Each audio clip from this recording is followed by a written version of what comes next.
बड़े बुजुर्गों की एक कहावत है कि यदि घर में सुख शांति है तो यहीं पर स्वर्ग है, और अगर घर में कलेश है, लड़ाई झगड़ा है, तो यहीं पर आदमी के लिए नर्क बन जाता है। ये कहानी आखिर तक सुनने के बाद आपको कुछ ऐसे नुस्खे पता चलेंगे जिससे आप अपना घरेलू जीवन सुख और शांति से बिता सकते हो।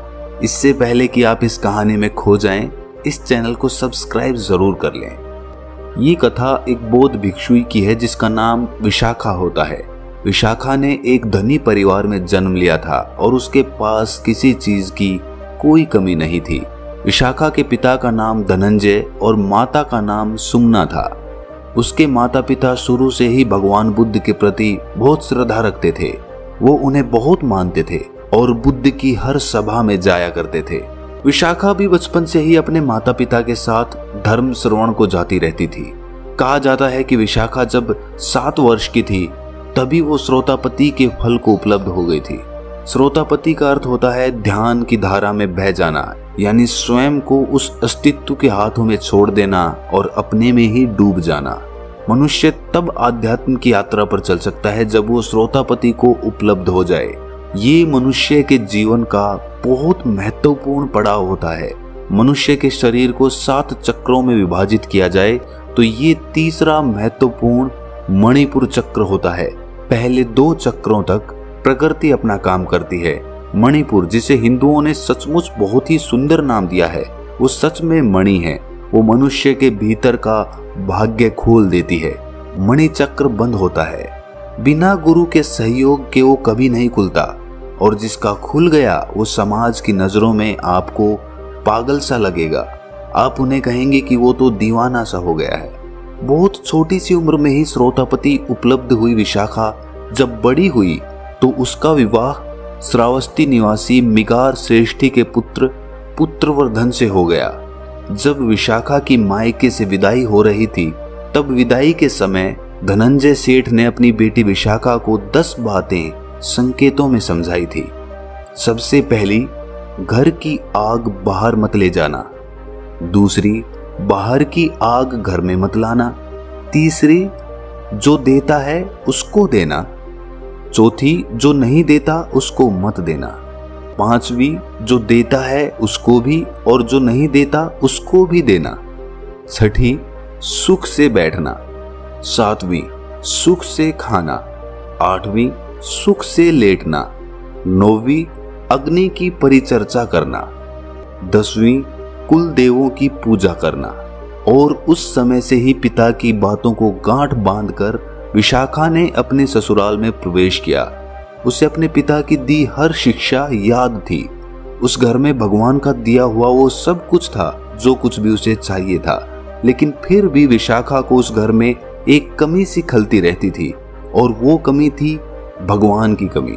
अब श्रावस्ती में रहकर भी कोई भगवान के प्रति श्रद्धा न रखे, ये भी किसी चमत्कार से कम नहीं है।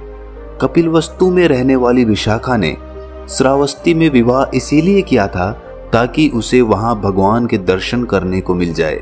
यहाँ भगवान का अर्थ है भगवान बुद्ध। इस कहानी में आप बार बार ये सुन रहे होंगे कि भगवान बुद्ध श्रावस्ती में विहरते थे। अपने जीवन के 40 वर्षों में से 25 से भी अधिक वर्ष श्रावस्ती में गुजारे।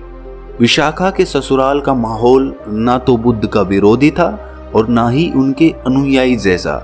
उसके पति और ससुर दोनों ही पूजा पाठ करके धन कमाया करते थे, लेकिन किसी ने भी आज तक किसी संत भिक्षु को ना तो दान दिया था और ना ही उन्हें कभी भोजन करवाया था। उन लोगों ने आज तक वहां पर कोई कुआं नहीं बनवाया, ना कोई बावड़ी बनवाई और ना ही कोई धर्मशाला। यानी इतना सब कुछ होने के बावजूद भी उन्होंने अपनी कमाई से आज तक शुभ कार्य नहीं किया था। ऐसे ही एक दिन की बात है, विशाखा अपने ससुर को गर्म गर्म भोजन परोसकर खिला रही थी। मिगार हमेशा सोने चांदी के बर्तनों में ही भोजन किया करता था। तभी वहां एक बौद्ध भिक्षु भिक्षा मांगने आ जाता है। विशाखा के मन में बौद्ध भिक्षु संघ के प्रति बचपन से ही अपार श्रद्धा थी, लेकिन वो ऐसे घर की बहू बनकर आ गई थी जहां बुद्ध के प्रति, उनके धम्म के प्रति व संघ के प्रति कोई आस्था नहीं थी। वो उनसे ज्यादा प्रभावित नहीं थे। तब उस भिक्षु को भिक्षा मांगते देखकर विशाखा को लगता है कि शायद उसके ससुर ने उस भिक्षु को नहीं देखा, इसीलिए वो थोड़ा किनारे पर हो जाती है ताकि वो उस भिक्षु को देख सके। कुछ देर बाद वो भिक्षु दोबारा भिक्षा मांगता है, लेकिन इसके बाद भी मिगार भिक्षु को देखकर अनदेखा कर देता है और भोजन करता रहता है और कोई प्रतिक्रिया नहीं देता। ससुराल में बिना ससुर की अनुमति के भिक्षु को दान देना भी ससुराल की अवमानना होती थी। तब सही समय और मौके का इंतजार करती विशाखा इस समय को चूकना नहीं चाहती थी। उसने बौद्ध भिक्षु की तरफ देखकर उससे कहा कि भिक्षु जी, आप और कोई घर देखिए, मेरे ससुर तो बासी भोजन खा रहे हैं, आप आगे जाओ। ये बात उसने इतने जोर से कही थी कि उसके ससुर के कानों तक पहुंच जाए। ससुर ने विशाखा की ये बात सुनी तो वो क्रोध से भर उठता है और अपनी बहू विशाखा को खूब भला बुरा सुनाने लगता है। मिगार विशाखा से कहता है कि तुम हमारे घर की वधू हो और सबके सामने हमारी ही बदनामी करवा रही हो और घर आए भिक्षु को बिना भिक्षा दिए ही घर से वापस भेज देती हो, ये हमारी मर्यादा के खिलाफ है। मिगार विशाखा पर बहुत क्रोधित हो जाता है और क्रोध में आकर पंचायत और विशाखा के माता पिता को इकट्ठा कर लेता है। मिगार पंचायत में कहता है कि मेरी बहू ने मेरे कुल का अनादर किया है, उसने मेरे ही सामने मेरा ही अपमान किया है। उसने एक बौद्ध भिक्षु को ये कहकर घर से वापस भेज दिया कि मेरे ससुर तो बासी खाना खा रहे हैं, आप पंच लोग ही इसका फैसला करो और जो भी हर्जाना होगा मैं उसे मान लूंगा। मुझे मेरे बेटे को मेरी पुत्र वधू से तलाक करवाना है, इसके माता पिता भी यही हैं। इतना कहकर वो रोने लगता है। मिगार को रोता देख पंचायत ने विशाखा से पूछा कि बेटा, तुम सुशील हो, संस्कारी हो, उच्च कुल की हो, पढ़ी लिखी हो, क्या इसी मर्यादा से ये समाज चल सकता है जहां बहू अपने ससुर की सेवा करना तो दूर की बात, उनका मान सम्मान तक नहीं कर सकती। जब आप जैसी पढ़ी लिखी लड़की इस प्रकार का आचरण अपनाएगी तो हम बाकी सब से क्या उम्मीद करेंगे? तुम बताओ, क्या तुमने सच में ऐसा कहा था कि मेरे ससुर तो बासी भोजन कर रहे हैं? तब जवाब देते हुए विशाखा ने दोनों हाथों को जोड़कर कहा कि पंच तो भगवान के तुल्य होते हैं, मैं आपसे कुछ भी झूठ नहीं बोलूंगी। ये सत्य है कि मैंने ये कहा था, लेकिन क्यों कहा था वो भी आप जान लीजिए। हमारे घर में वो सब कुछ है जो किसी आदमी को चाहिए, धन दौलत, जेवर, घर, सुख सुविधा का हर सामान जो सबको चाहिए होता है। किसी चीज की कोई कमी नहीं है, सब धन धान्य से भरा हुआ है। भगवान ने सब कुछ दिया है, लेकिन इसके बदले हमारे ससुर जी ने कभी कोई दान, दक्षिणा, कोई मंदिर, कुआं या बावड़ी, कभी भोज आदि कुछ नहीं करते। कभी कभी तो मुझे ऐसा लगता है कि ये किसी और जन्म की कमाई होगी जिसे इस जन्म में ये उपयोग कर रहे हैं।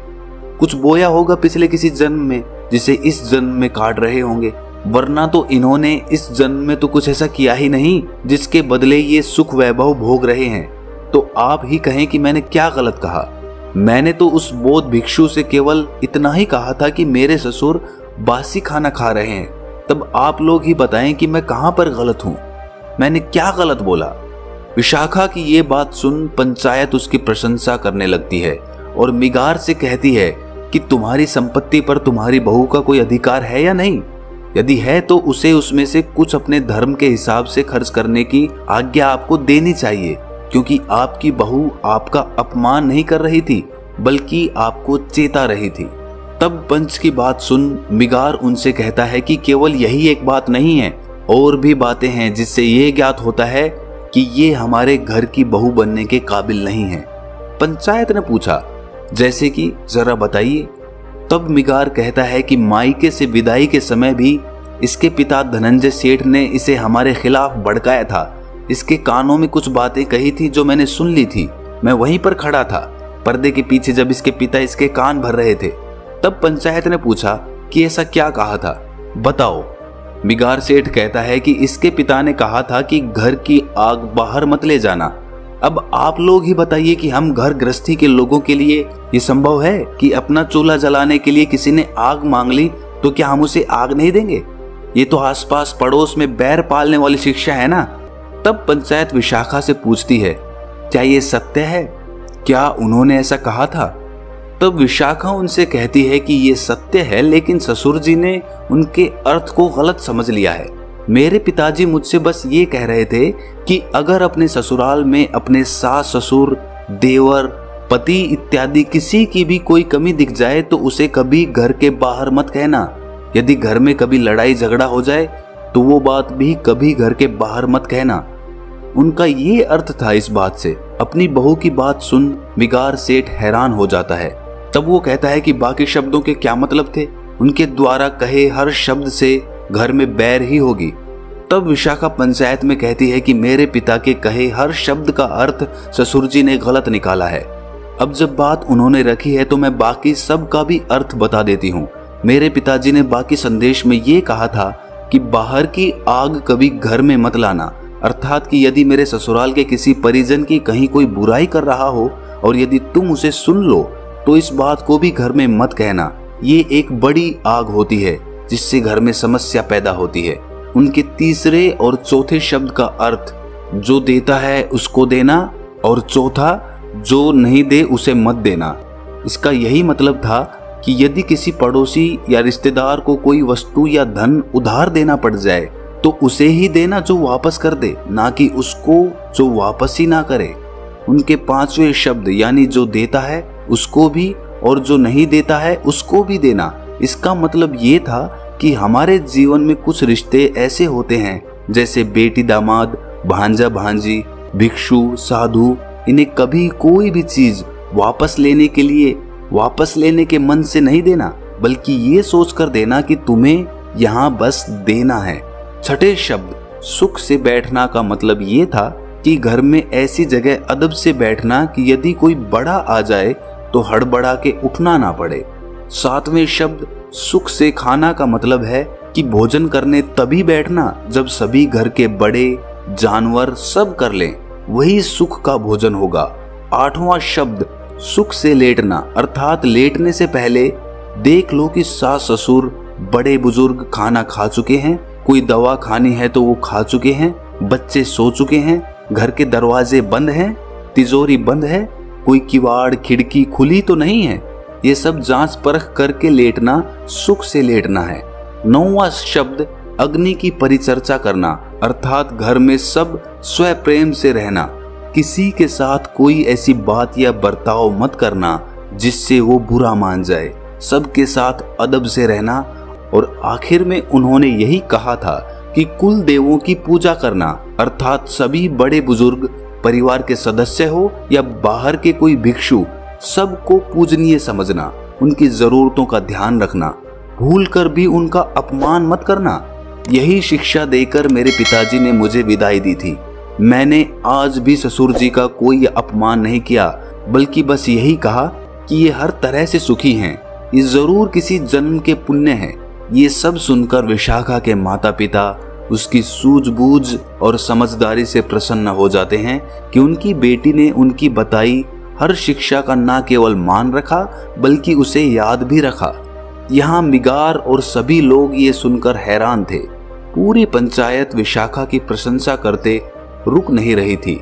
वहीं दूसरी तरफ इतना सुनकर मिगार की आंखों में पानी आ गया।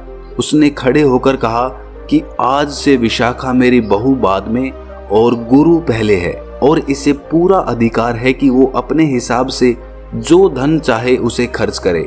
इसके बाद सब अपने घर लौट जाते हैं और घर जाकर मिगार विशाखा से ये कहता है कि क्यों ना कल हम सबको भोजन पर आमंत्रित करें।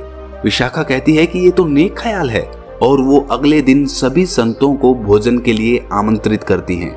भोजन के उपरांत मिगार ने भगवान के उपदेश सुन उनकी दीक्षा ले ली और बाद में वो भगवान का प्रिय शिष्य कहलाया गया। विशाखा ने श्रावस्ती में एक विहार का निर्माण करवाया। ऐसा कहा जाता है कि उस समय उसमें 20 करोड़ स्वर्ण मुद्राएं लगी थी। वो 1000 भिक्षुओं के रहने का 5 मंजिला विहार था, जिसके अवशेष आज भी श्रावस्ती में देखे जा सकते हैं। कहा जाता है कि विशाखा भगवान बुद्ध की प्रमुख उपासिका में से एक थी, जो भगवान के जीते जी बुद्धत्व को उपलब्ध हो गई थी। श्रावस्ती नगर की विशाखा उन बौद्ध भिक्षुओं में से एक थी जिन्होंने बिना घर को त्यागे संसार में रहकर सभी सुख वैभव को जीकर ध्यान को उपलब्ध हो गई। तो ध्यान को उपलब्ध होने के लिए आपको घर गृहस्थी त्यागने की जरूरत नहीं है। आप अपने घर में रहकर सब सुख सुविधाओं के बीच रहकर उस बुद्धत्व को प्राप्त कर सकते हो। बस आपके मन में वो इच्छा, दृढ़ निश्चय और वो लगन होनी चाहिए जो आपको निरंतर ध्यान करने के लिए प्रेरित करे। क्या इससे पहले आपने श्रावस्ती के बारे में सुना था? यदि हाँ तो कमेंट सेक्शन में हाँ जरूर लिखें और ऐसी ही कहानी सुनते रहने के लिए हमारे चैनल को सब्सक्राइब जरूर कर लें। तो मिलते हैं अगली कहानी में, तब तक के लिए अपना ख्याल रखें।